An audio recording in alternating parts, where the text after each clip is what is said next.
names Herman Holst and Hideaki Nishino as its new CEOs. I'm pulling from Christopher Dring at gamesindustry.biz. Herman Holst and Hideaki Nishino will jointly succeed Jim Ryan as the CEOs of Sony Interactive Entertainment. Holst is CEO of the newly named Studio Business Group, which includes all of PlayStation's first-party teams, plus covers the development of PlayStation IP onto other mediums, such as TV and film. Holst was already head of PlayStation Studios. He was previously the co-founder of Horizon and Killzone developer Guerrilla Games, which was acquired by Sony in 2005.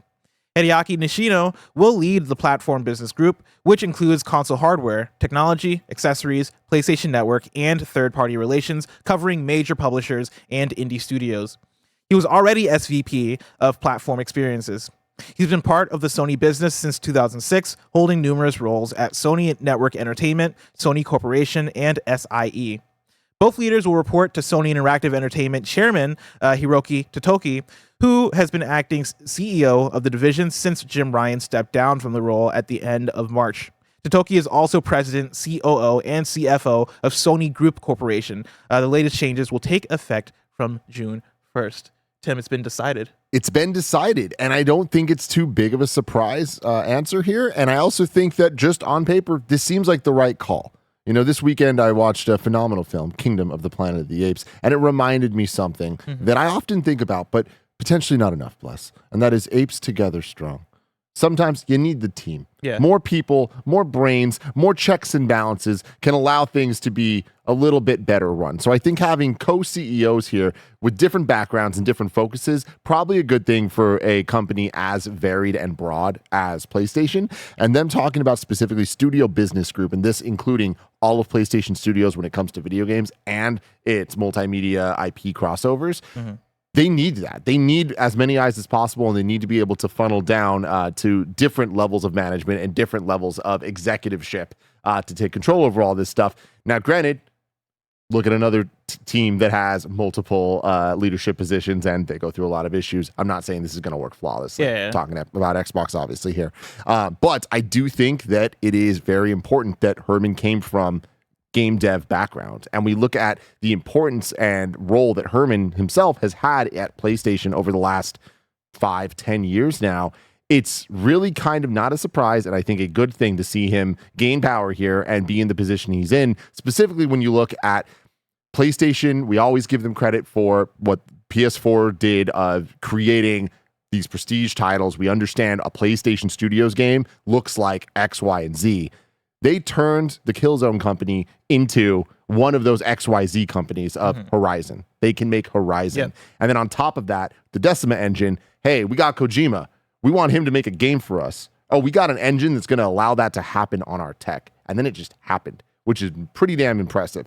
Those two things alone, I think, are worth highlighting, let alone all of the other things. So just from the Herman perspective, I think this is great. Yeah, I'm 100% with you, right? Like, I think you want somebody who's been in the trenches. You know, Herman was working at Guerrilla and was able to rise and then become head of the SIE, the Worldwide Studio, or PlayStation Studios, and then now, hitting that CEO role. I think having somebody that has had more visibility on what the actual studios are doing, like been in there on the ground floor, like working with these studios, being able to foster it. You mentioned going from Killzone to Guerrilla or Killzone to Horizon, and like that is, I think, emblematic of what you want to see modern PlayStation be, right? You want to be able to look at studios and go, hey, how do we allow you to become your best self? How do we allow you to shine? And so I think that's a good call. We talk about two CEOs versus one CEO, which is fascinating. I think a big part of that too is probably just the size of PlayStation. You know, PlayStation's not the same PlayStation that was in 20 years ago or even 10 years ago, right? Like, The video game business has grown so much within the last however many decades. And I think you fast forward to now and you probably look around and you go, hey, we need multiple people in charge. We need to treat these as separate but same entities in order to divide and conquer. We want to see PlayStation Studios and the I guess like almost like the IP team is seemingly is what Holst is heading up here, right? You want to see those IPs treated in the best way. And I think Holst, as we've seen his journey, has like kind of been propped up as like the best guy to do that. And then on the other side, right, like you want somebody who is like internal from the business side, has been here for a long time. Like I don't know much about Hideaki Nishino, but it is a name that I know I've read a million times as we read through the business of PlayStation. And having somebody that is, all right, now you focus on the platform, you focus on PlayStation Network, you focus on the hardware, you focus on developing PS6, whatever like the big hardware platform stuff is, you be in charge of that. I think that's a good way to divide and conquer. The big thing I'm very fascinated about is how does PlayStation change from here? It's hard to know, right? Because it is such a big organization, and like we don't know. Like there have been quotes from both Hideaki Nishino and Herman Hulst talking about, hey, yeah, happy to head this up, happy to be part of the building the future of PlayStation, but we don't know like those details. None of the quotes have been, hey, and this is our plan. We're gonna do away with live service and do this and do that. I'm curious on if we ever get those statements. And it takes time. I mean, when we look at every generation, when we look at every kind of shift that has had to happen, it's like when new leadership comes in, or even just when leadership kind of shifts around it all, like, and there is kind of the focus change that happens within the company. That is, even if they put out the statements of here's what we want to do, then it takes years to see, okay, well, what actually ended up happening from it, and did that work? How much does that even need to shift? And it's very interesting now to look at where PlayStation 5 is specifically, and we've talked about this a million times, but we have never been in a place with PlayStation, so not never, it's been a very long time since we've been in a place with PlayStation that we don't know what's next, like at all. Like we're more hazy on the future of PlayStation titles than we've been since before like Spider-Man and God of War 1 and all that thing, those games were announced. Because I feel like this is like the most hazy it's been since like PS3. Totally. Yeah, because I feel like maybe since I think it was like a little after that, because I feel like there was that around Bloodborne coming out, like in the early PS5 era, where like there were still a lot of questions of like, we know the games are coming, but we don't know what they are. And I feel like that's where we're at again. And what's crazy about that is riding from the PS4 all the way to 5, like with the launch of PS5, we got the announcement of here's the launch games, but then we also got the tease of a couple like upcoming games, like the Ragnarok and over the years, Forbidden West from Horizon and the sequels, essentially, Spider-Man 2, Wolverine even. But there was that transition period of we knew we had Ghost. We knew we had Last of Us 2 coming on PlayStation 4 still. So there was like this constant barrage of major titles either coming out, being announced, and like this cycle of like new games being announced, new games being shown off, new games being previewed, new games being reviewed. And like there was overlap with all of it. Where we're at right now is kind of back to that Bloodborne 2015 era of just like, we know the teams are working, but on what? See, I want to talk about this. I'm going to hit you with a question, then I'm going to read story number 2, because story number 2 is talking about the PlayStation 5 sales and all this. But to your point of us being in that almost 2014 place of, yeah, like, the games are hidden right now. Like, okay, 2015 looks like it's about to be promising, but there was this level of haze and mystery to it. We eventually got there, right? When 2015 came, we got Bloodborne. 2016, we got Uncharted 4. And then from there on, it felt like, oh yeah, 2017, Horizon. 2018, God of War and Spider-Man. 2019, Days Gone, and like more games, right? Like it started to pick up. Right now, in comparison to the PS4 era, the PS5 era is way past like 2014 in terms of lifespan. And so my question to you is, what does the rest of the PS5 era look like to you? Because that's such a great question. I'm getting to the point with it, and this isn't coming from like a place of anger or like gamer rage or like asking for things, right? But it's more so, it's the PS. Have we pretty much seen the best the PS5 has to offer in terms of the first party release slate? Because Death Stranding 2 is going to come probably next year. I know there are more games. Like, what are the other about games to get announced? to the Horsemen? The 4 Horsemen of the PS5? Because like what? I don't think so. I don't think the answer is yes. Because where I'm at right now is like, man, the PlayStation 6 launch era is going to be fucking sick because games just take a long time to make right now. And so, we talked about Death Stranding 2. The next Kojima game that he talked about, the Metal Gear Solid like game, that's going to be that's a PlayStation 6 game for sure. Yeah, absolutely. The next Astrobot, that's probably that's PS5, I imagine. I mean, potentially this year, right? Yeah, potentially this year. Like, Wolverine, I imagine, is PS5. Yes. And that's the thing is I think we have a lot left in the tank with PS5, actually. Like, I think that we have another wave of games. I think it's way too early to talk about the 6, even though you're right. Games take longer and longer to make. I mean, if we're going by it, every 7 years we get a new console, we're past the halfway point, right? We're in year 4. We know the rest of this year we're not getting any major IP PlayStation games. Yeah, so but that leaves 2 years left. But I feel like the HD consoles, which isn't the accurate term to use, but like non-Nintendo, like the Xbox and PlayStation, the way that they function, and specifically PlayStation, just focusing on them, they, in this new era, they're strong. Actually, I take it back. Every era, their strongest titles come out at the end. Yeah. Like they build the momentum up to, like, God of War came out, or God of War 2 on PS2, and it was like a swan song game, right? Last of Us 2, PS4 swan song game. Like, I feel like we're going to be getting a barrage of hits leading up to the end of the PS5 and transition into 6, just like we saw with PS4 and I imagine, and I mean even PS3 with Last of Us 1, right? Like, I think the difference with the PS4 is that I do think PS4 picked up at the time that we're at right now with the PS5. Whereas I think the way that development timelines have shifted, have gotten longer and stuff. Like PS5 started at a peak. PS5 started very strong, and now we are at the like I guess people put out the games, they had the games ready, and now we're just waiting on more games to be ready.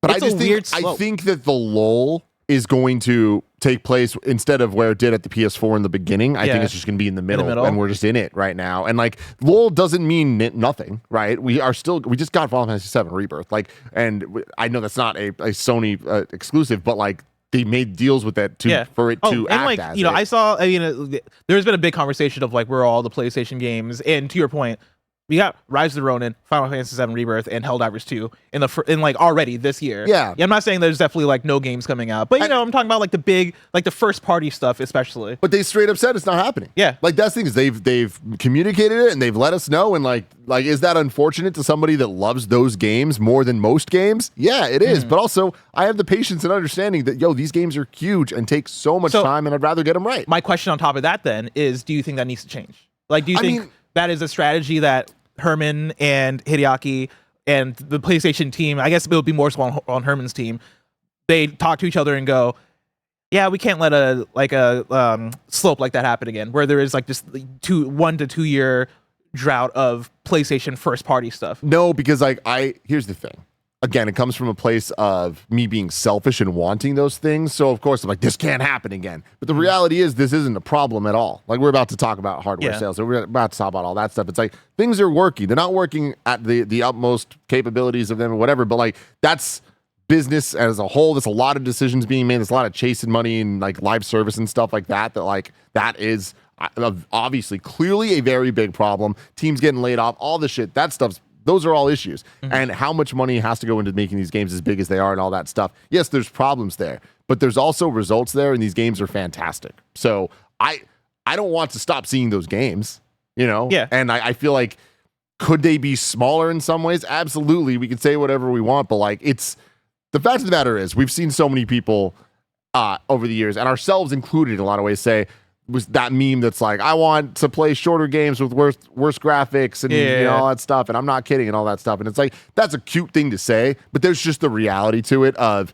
when we get those products, we criticize them even harder. Or not even harder, but like, we criticize them because there's a lot to criticize, and then that drowns out the like adoration that we have for it and the spectacle of it all. There's a balance somewhere in the middle, but I don't think the top tier big games need to go away or are gonna go away to solve all those problems. But I think there's a way deeper conversation because I'm with you, but then I'm also not with you in terms of the scope and budget of these games. Because again, we see the numbers of how much it costs to make a lot of these games, and it feels like we're seeing the industry buckle under the weight of that. Like, we're getting these gigantic games that are taking 7 years to make or whatever it is, right? And they come out and it is, all right, cool, now we're going to shut down your studio. Now we're going to shut down the team because this shit is way too expensive. I think that is I would rather see hey, let's make smaller games. Hey, let's be smart about the way we approach this development. Let's make sure we have a healthy lifestyle for our devs. And if we're not able to make a 80-hour Final Fantasy, if we have to make a 30-hour Final Fantasy instead,